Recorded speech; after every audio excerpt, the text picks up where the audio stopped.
grande favorite. Allez, on va s'élancer dans quelques instants. Donc, est-ce qu'elles vont pouvoir partir du premier coup?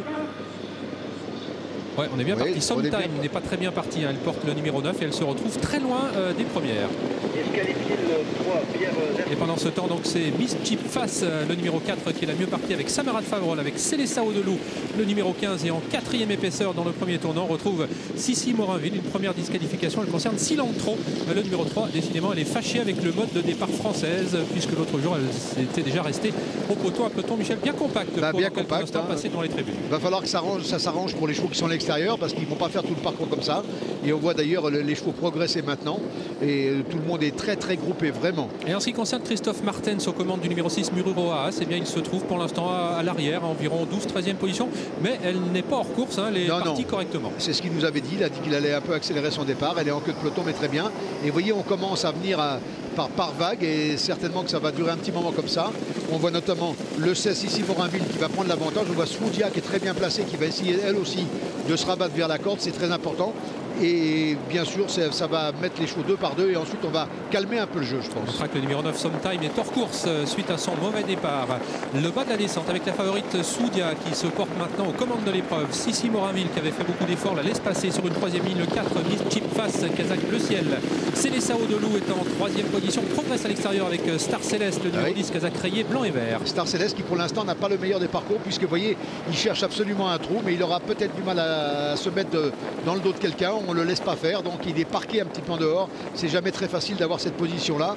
Et là on voit par contre que le 15 Célessa Audelou force le train et va prendre la tête à son tour. Et Pierre Lévesque qui aurait bien voulu sortir. Je ne sais pas s'il n'a pas gêné Star Céleste. Star Céleste au galop, écoutez, je ne sais pas, enfin il y a eu un petit mouvement et la jument a fait une faute pas trop grosse, mais le problème c'est qu'elle a perdu tout le bénéfice de ses efforts. C'est Célessa Audelou qui est en tête au début de la montée. Le numéro 14 vient donc se positionner à son extérieur. C'est Soudia, la favorite. Sissi Morinville le 16 sur un troisième rang avec le 10 avec à l'extérieur le numéro 12 Samarat Favrol, où se trouve Christophe Martens. Eh bien il attend, on sait qu'elle est capable de faire très vite le dernier kilomètre, mais elle est en 12-13e position. Elle est un petit peu cachée, cette Kazakh jaune à l'extérieur. Mais il doit attendre vraiment le bon dos pour le ramener, c'est pas toujours évident. Si on voit Star Céleste qui repart à l'attaque à l'extérieur alors qu'elle avait fait une petite faute dans le bas, et donc elle va se retrouver maintenant à la hauteur des chautettes et peut-être que ça va pas forcément faire les affaires, puisque si Star Céleste se rabat, le 6 va être né au vent, Vincent Martens. Et toujours dans le haut de la montée, c'est les Audelou qui a l'avantage à son extérieur. Nous avons toujours Star Céleste, Sissi Morinville, Swoodia, Mururoa, Kazakh jaune qui progresse maintenant à l'extérieur. Toutes ces pouliches très près les unes des autres, avec également Suzuka, le numéro 13 Kazakh Rose qui vient à l'extérieur. 6 concurrentes qui vont sans doute se disputer la victoire, car on aura bien du mal à revenir. C'est les Audelou qui pour l'instant tient tête, mais Mururoa, Michel, se fait de plus en plus pressante à l'extérieur. Oui, vraiment, elle vient très très bien, même si on va très facile devant pour l'instant. Et ça va nous donner une belle lutte pour finir. Et on voit que plusieurs drivers maintenant repassent à l'attaque, mais c'est le cas de la favorite Soudois qui se met au galop malheureusement, et c'est terminé pour elle. Le début de la ligne droite finale, c'est les Audelou qui va tenter de repartir sous l'attaque de Mururoa, ce qui n'a peut-être pas complètement abdiqué. Suzuka qui termine fort maintenant. Sissi Morinville est en quatrième position devant Star Céleste et Soléa Rivelière, et c'est Mururoa qui va s'imposer devant Célessa Audelou et Suzuka qui sont aux prises pour la deuxième place devant Sissi Morinville qui finit fort également, et en cinquième position Soléa Rivelière. Et bien Christophe Martens avait raison, Michel, de nous dire que sa pouliche approchait de son top niveau, puisqu'aujourd'hui elle s'est imposée à la lutte en ne faisant, comme il l'avait dit, que le dernier kilomètre. Que le dernier kilomètre. Est-ce qu'elle a gagné? Oui, il faut peut-être. Oui, elle a gagné de peu, mais elle a gagné tout de même, malgré la très belle fin de course d'Éric Raffin avec Suzuka. La troisième place peut être préservée par Célessa Audelou, mais rien n'est moins sûr, car il y aura photographie avec le numéro 16 Sissi Morinville, et c'est Soléa Rivelière qui conclut cinquième. Elle prouve encore une fois, elle fait l'arrivée encore une fois en étant donc déchaussée. Puis la favorite, vous voyez, qui passe le poteau d'arrivée au galop, mais on a senti dès le haut de la montée qu'elle semblait battue, qu'elle n'était pas dans un grand jour aujourd'hui. Écoutez, elle est bien sûr qui était favorite Soudia et Star Céleste ont vraiment eu un parcours pas très agréable. Elles ont été longtemps en dehors et essayé de se rapprocher, de prendre la tête, de repasser en dehors. Donc tout ça a fait qu'elles ont manqué un petit peu de ressources pour finir, mais rien n'a pu mettre en doute la victoire de cette jument, ce numéro 6 qui a vraiment Mururoa, l'a emporté relativement facilement. Olivier, on va tout de suite aller retrouver José Coves qui est en compagnie de Vincent Martens, le frère et l'entraîneur, le frère de Christophe Martens, et un entraîneur bien évidemment qu'on imagine très heureux. Oui, le frère. Vincent, c'est bien ce qu'a fait. Très bien, mais on a joué de malheur d'Abrivard parce que je pense qu'il s'est fait gêner en face. Il a reculé, il nous a fait un dos et ça nous fait la victoire. En tout cas, c'est une jument. Votre frère a dit avant la course, je vais partir lentement, je vais essayer de trouver un bon wagon et je vais venir aux 500. C'est exactement comment ça s'est passé. Voilà. Comme les courses, ça peut bien se passer, comme ça peut mal se passer de temps en temps. Mais là, tout s'est passé extra. Et quand elle a un parcours comme ça, elle va très vite. Ah oui, pour 500 mètres, je suis sûr que c'est un des chevaux les plus rapides dans votre écurie. C'est une des plus rapides. Oui, je sais, vous avez des champions, mais celle-là, vraiment, c'est fini. Ouais, non, elle est très bonne et un propriétaire très sympathique. On lui fait un coucou en Italie. Très bien. Merci, bravo. Troisième victoire en tout cas dans l'escarcelle à Vincennes pour cette Mururoa. Et ça fait partie de la magie des courses, Michel, lorsque l'on échafaude des plans et que ça se passe comme prévu, c'est bien. Ça c'est formidable, hein, parce que c'est pas toujours le cas, on le sait très bien.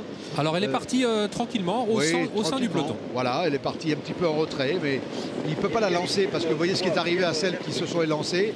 Elles sont obligées de faire des bouts très rapidement, hein, et elles l'ont des fois un petit peu payé pour finir. Donc il faut vraiment veiller à en faire le minimum pendant longtemps pour avoir une bonne chance. Alors, nous sommes ici dans la descente avec une première attaque. Elle concerne Sissi Morinville qui vient en tête. Soudia qui est à son extérieur, qui à son tour va prendre les commandes de l'épreuve. Et ensuite, Célessa Audelou dans 200 mètres qui est actuellement en 3e position. Le numéro 15 va venir à cet instant en tête de l'épreuve. Voilà, et on voit Star Céleste très malheureuse. Regardez, elle tourne en ce moment à 3 sulky à l'extérieur. Nez au vent, ça c'est pas très simple. Et après sa faute, elle va revenir parce que bon, elle va faire une faute. Regardez, la Pierre Lévesque se décale et... Ouais, ils se sont touchés certainement. Peut-être, ouais. Je suis pas sûr, mais bon. Pas sûr, mais voilà. En tout cas, Star Céleste fait une faute, elle a perdu sa place. Elle a perdu sa place et elle a perdu la course à ce moment-là parce que vous ne pouvez plus après revenir, c'est trop difficile. Et Christophe Martens qui attend son heure. Pour l'instant, il est à l'arrière du peloton, passage du poteau du kilomètre. Il est dans le sillage de Star Céleste. Oui, bah écoutez, on voit beaucoup de chevaux par contre qui sont enfermés, qui ont beaucoup de gaz à la corde, hein, et ces chevaux-là vont venir finir après quand ça va se décanter. Mais regardez à l'extérieur, c'est pas simple. Star Céleste repart au combat, vraiment de très belle façon. Il faudra la revoir cette Star Céleste parce qu'elle est capable d'en gagner une belle de ce niveau-là. Ouais, l'une des bonnes notes de la course également, Soléa Rivelière qui est actuellement 6-7e, c'est la Casaque Rouge, hein, elle est côté corde, elle va bien terminer tout près des concurrentes classées premières. Et on voit ici l'accélération de Christophe Martens avec Mururoa qui vient aux côtés de Star Céleste. Écoutez, vous voyez, vraiment les gens qui ont été les plus patients, pour certains ont fait des belles fins de course. C'est souvent le cas à Vincennes, quand vous avez un parcours de rêve, ça se termine toujours beaucoup mieux. Donc voilà, la lutte s'engage maintenant. Ouais, on voit la phase finale et on va recueillir les impressions avec José de Thibaut Lamar, l'entraîneur de Sissi Morinville, finalement classé 3e. Bon, elle est 3e. On en a parlé avant, j'aimerais bien être dans les 3 premières. Et ben, elle est dans les 3 premières. Et elle court bien. Ouais, très bien. Bon, c'est un petit peu un nouveau métier pour elle de venir de derrière. On a vu qu'elle manquait de giclée pour sortir des dos. Elle est aussi prise de vitesse que battue, mais c'était très bien, quoi. Le rendez-vous était là, le rendez-vous était pris, exact rendez-vous, et Nivard n'est jamais en retard. Exactement, non, on a besoin de ces gars-là pour assurer le coup, et non, c'est très bien. Merci. Voilà, elle est parvenue à chipper cette 3e place convoitée également par l'une des grandes animatrices de cette épreuve, le numéro 15, Célessa Audelou, qui, Michel, n'a abdiqué qu'à environ 150 mètres du poteau. Oui, qui court vraiment très bien, puisqu'elle a subi quand même elle aussi les attaques, elle a été devant.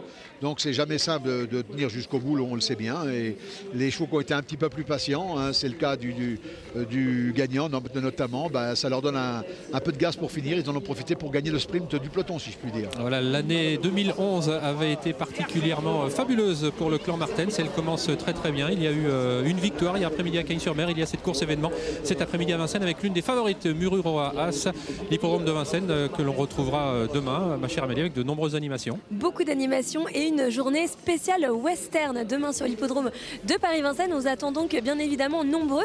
Demain, on aura 5 petites minutes d'avance. Voilà, par rapport à aujourd'hui, donc soyez bien au rendez-vous, 14h55. D'autant que sur la piste, ce sera pas mal également avec une course événement de haute volée. Jean-Michel Bazir sera présent. Ce sera d'ailleurs notre invité dans En course sur France 3. Et sur la piste, eh bien, il aura une première chance aux commandes de Robert Kipper. Voilà, on espère que vous avez passé un excellent moment en notre compagnie. On salue et on remercie toutes les équipes qui entouraient cet après-midi David Baradel et Guillaume Coves.